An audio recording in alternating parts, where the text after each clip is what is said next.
વીર નર્મદ દક્ષિણ ગુજરાત વિશ્વવિદ્યાલયના department of fine આર્ટ્સની વિદ્યાર્થીની મોનિકા અંકોલિયા દ્વારા ગુજરાત સ્થાપના દિવસને ધ્યાનમાં લઈ એક કલાકૃતિ તૈયાર કરવામાં આવી છે, જે ગુજરાતના મહાનુભાવો, ગુજરાતનો ઇતિહાસ અને ભાવિ દર્શાવે છે. આ ચિત્ર અંગે મોનિકા અંકોલિયાનું કહેવું છે કે આ ચિત્રમાં પતંગ માત્ર ઉત્સવનું પ્રતીક નથી, પરંતુ હોય તેમાંથી ઉઠતી ઓળખ છે.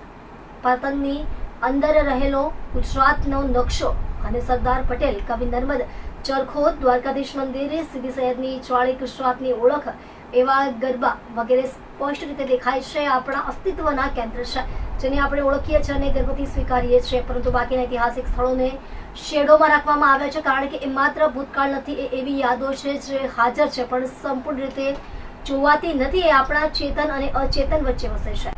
આ શેડો દર્શાવે છે કે ઓળખ ક્યારેય સંપૂર્ણ રીતે પ્રકાશમાં નથી આવતી. એમાં હંમેશા કંઈક અદ્રશ્ય, કંઈક અસ્પષ્ટ રહે છે. ગુજરાત અહીં માત્ર નકશામાં નથી, પણ તે પ્રકાશ અને અંધકાર વચ્ચે જીવતી એક અનુભૂતિ છે.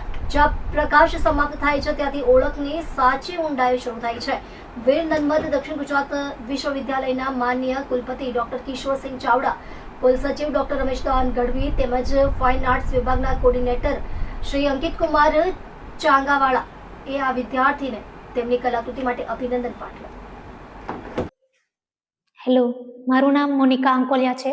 હું વીર નર્મદ સાઉથ ગુજરાત યુનિવર્સિટીના ફાઇન આર્ટ્સ ડિપાર્ટમેન્ટમાં અભ્યાસ કરું છું.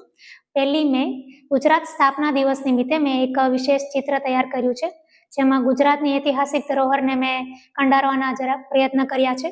અને જેમાં મેં એક પતંગ લીધો છે. પતંગની અંદર ગુજરાતનો નકશો દર્શાવ્યો છે અને નકશાની અંદર સરદાર વલ્લભભાઈ પટેલ, વીર નર્મદ, સીદી સૈયદની ચાળી, દ્વારકાધીશ મંદિર એવા પૌરાણિક ભૂતકાળ, ભવિષ્ય અને વર્તમાન ત્રણેયને મેં કંડારવાના પ્રયત્ન કર્યા છે.